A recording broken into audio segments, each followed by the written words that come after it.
नमस्कार, प्रांजल ज्ञान गंगा में आप सभी का स्वागत है। हम संक्षिप्त महाभारत का पाठ कर रहे हैं, जिसमें कि कर्ण पर्व चल रहा है।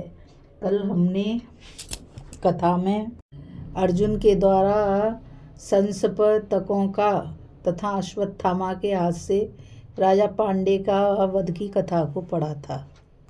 आज हम कथा में अंगराज का वध, सहदेव के द्वारा, दुशासन की तथा कर्ण के द्वारा नकुल की पराजय और कर्ण द्वारा पांचालों का संहार। संजय कहते हैं, महाराज, आपके पुत्र की आज्ञा से बड़े बड़े हाथी सवार हाथियों के साथ ही क्रोध में भरकर धृष्टद्युम्न को मार डालने की इच्छा से उसकी ओर बढ़े।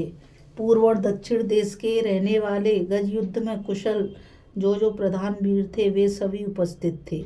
इनके सिवा अंग, वंग, पुंड्र, मगध, मेकल, कौशल, मद्र, दशार्ण, निषद और कलिंग देशीय योद्धा भी जो हस्त युद्ध में निपुण थे, वहां आए। ये सब लोग पांचालों की सेना पर बाण, तोमर और नाराजों की वर्षा करते हुए आगे बढ़े। उन्हें आते देख धृष्टद्युम्न उनके हाथियों पर नाराजों की वर्षा करने लगा। प्रत्येक हाथी को उसने 10-10, 6-6, 8-8 बाणों से मारकर घायल कर दिया। उस समय धृष्टद्युम्न को हाथियों की सेना से घिर गया देख पांडव और पांचाल योद्धा तेज किए हुए अस्त्र शस्त्र लेकर गर्जना करते हुए वहां आ पहुंचे और उन हाथियों पर बाणों की वर्षा करने लगे। नकुल, सहदेव, द्रौपदी के पुत्र प्रभद्रक, सात्यकी, शिखंडी तथा चेकितान, ये सभी वीर चारों ओर से बाणों की झड़ी लगाने लगे। तब मलेच्छों ने अपने हाथियों को शत्रुओं की ओर प्रेरित किया। वे हाथी अत्यंत क्रोध में भरे हुए थे, इसलिए रथों, घोड़ों और मनुष्यों की सूंडों से खींचकर पटक देते थे और पैरों से दबाकर कुचल डालते थे। कितने ही योद्धाओं को उन्होंने दांतों की नोक से चीर डाला और कितनों को सूंड में लपेटकर ऊपर फेंक दिया। दांतों से कुचले हुए जो लोग जमीन पर गिरते थे, उनकी सूरत बड़ी भयानक हो जाती थी। इसी समय अंगराज के हाथी का सात्यकी से सामना हुआ। सात्यकी ने भयंकर वेग वाले नाराज से हाथी के मर्म स्थानों को बीध डाला। हाथी वेदना से मूर्छित होकर गिर पड़ा।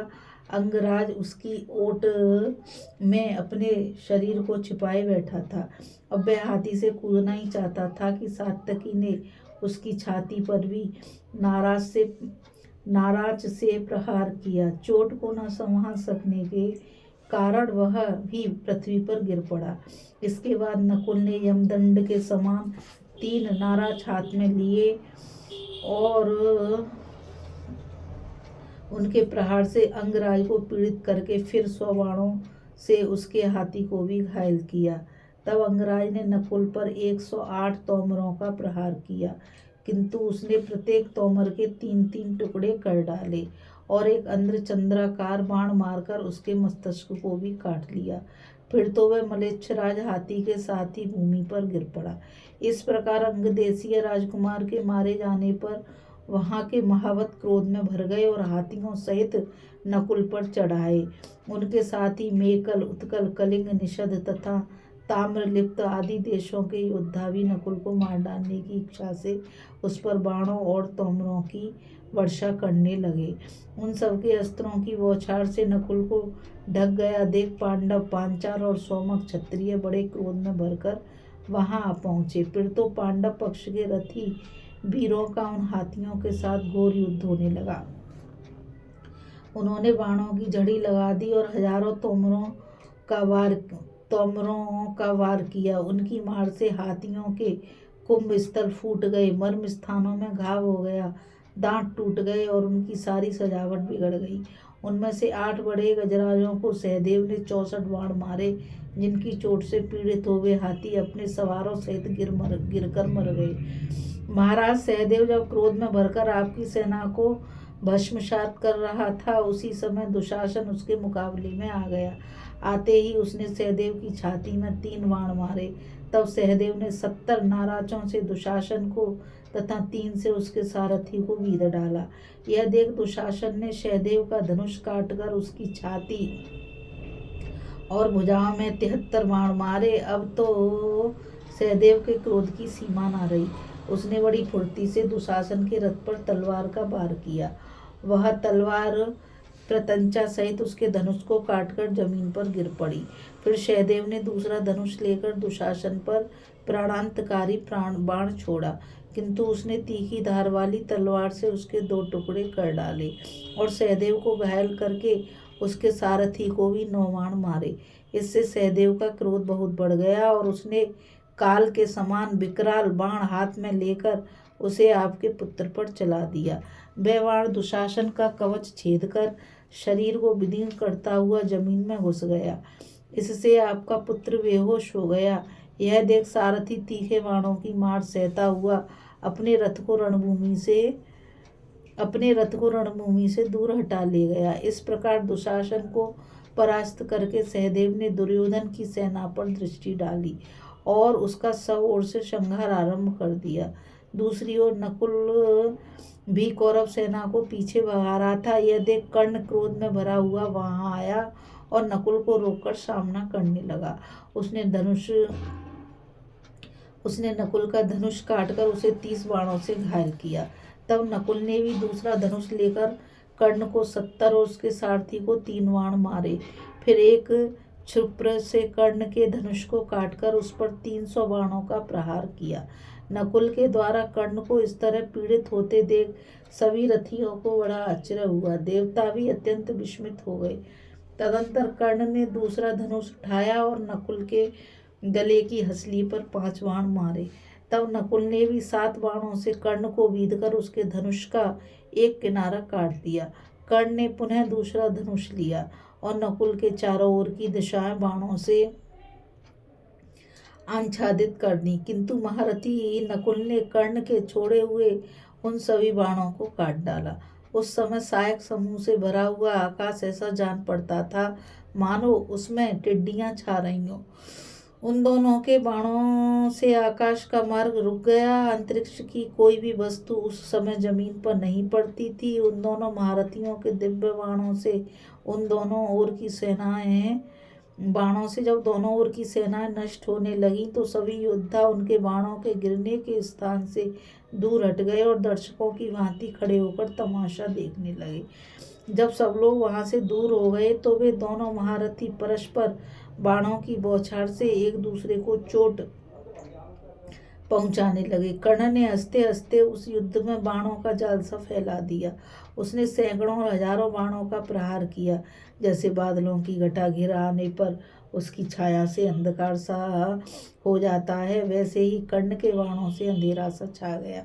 इसके बाद कर्ण ने नकुल का धनुष काट दिया और मुस्कुराते हुए उसके सारथी को भी रथ से मार गिराया। फिर तेज किए हुए 4 बाणों से उसके चारों घोड़ों को तुरंत यमलोक भेज दिया। तत्पश्चात अपने बाणों की मार से उसने नकुल के दिव्य रथ के तिल के समान टुकड़े करके उसकी धज्जियां उड़ा दी। पहियों के रक्षकों को मारकर ध्वजा, पताका, गदा, तलवार, ढाल तथा अन्य सामग्रियों को भी नष्ट कर दिया। रथ, घोड़े और कवच से रहित हो जाने पर नकुल ने एक भयानक परिघ उठाया, किंतु कर्ण ने तीखे बाण से उनके भी टुकड़े टुकड़े कर डाले। उस समय उसकी इंद्रियां व्याकुल हो गईं और वह सहसा रणभूमि छोड़कर भाग खड़ा हुआ। कर्ण ने हंसते हंसते उसका पीछा किया और उसके गले में अपना धनुष डाल दिया। फिर वह कहने लगा, पांडुनंदन, अब बलवानों के साथ युद्ध करने का साहस ना करना। जो तुम्हारे समान हो उन्हीं से भिड़ने का हौसला करना चाहिए। माद्री कुमार हार गए तो क्या हुआ, लजाओ मत, जाओ घर में जाकर छिप रहो अथवा जहाँ श्री कृष्ण तथा अर्जुन हो वहीं चले जाओ। यह कहकर कर्ण ने नकुल को छोड़ दिया।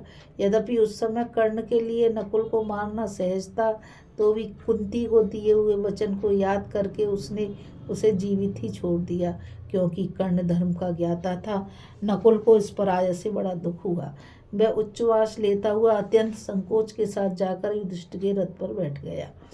इतने में सूर्यदेव आकाश के मध्य भाग में आ गए। उस दोपहरी में सूत पुत्र कर्ण चारों ओर चक्र के समान घूमता हुआ पांचालों का संहार करने लगा। शत्रुओं के रथ शत्रुओं के रथ टूट गए, ध्वजा पताकाएं कट गईं, घोड़े और सारथी मारे गए तथा बहुतों के रथ के धुरे खंडित हो गए। कुछ ही देर में पांचाल सेना के रथी भागते देखे गए। हाथियों के शरीर खून से लथपथ हो गए। वे उन्मत्त की भांति इधर उधर भागने लगे। ऐसा जान पड़ता था मानो वे किसी बड़े भारी जंगल में जाकर दावानल से दग्ध हो गए हों। उसी समय हमें सब ओर कर्ण के धनुष से छूटे हुए बाणों से कटे अनेकों सिर, भुजा और जंघाएं दिखाई देती थीं। संग्राम भूमि में संजय वीरों पर कर्ण की बड़ी भीषण मार पड़ रही थी। तो भी पतंग जैसे अग्नि पर टूट पड़ते हैं, उसी प्रकार वे कर्ण की ओर ही बढ़ते जा रहे थे। महारथी कर्ण जहाँ जहाँ पांडव सेनाओं को भस्म कर रहा था, अतः क्षत्रिय लोग उसे प्रलय काल की अग्नि के समान समझकर उसके आगे से भागने लगे। पांचाल वीरों में जो भी योद्धा मरने से बचे थे, वे सब मैदान छोड़कर भाग गए। इस कथा में बस इतना ही। अभी हम कथा में अंगराज का वध, सहदेव के दुशासन की, कर्ण द्वारा पांचालों का संहार की कथा को पढ़ रहे थे। अब हम आगे कथा में उलूक, युद्धसु, श्रुतकर्मा, शतानीक, शकुनी, श्रुतसोम और शिखंडी, कृतवर्मा में द्वंद्व युद्ध, अर्जुन के द्वारा अनेकों वीरों का संहार तथा दोनों ओर की सेनाओं में घमासान के युद्ध की कथा को पढ़ेंगे। इस कथा में बस इतना ही। मुझ गीता रावत को आज्ञा दीजिए। कल फिर मिलेंगे एक नई कथा के साथ।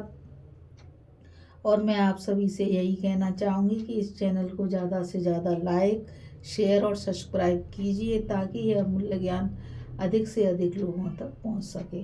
और कमेंट के द्वारा मुझे बताइए कि यह कथा आपको कैसी लगी, और यदि इस कथा में कोई त्रुटि हो तो उसे भी बताइए, ताकि मैं उसमें सुधार कर सकूं। राधे राधे, जय श्री कृष्ण, नमस्कार।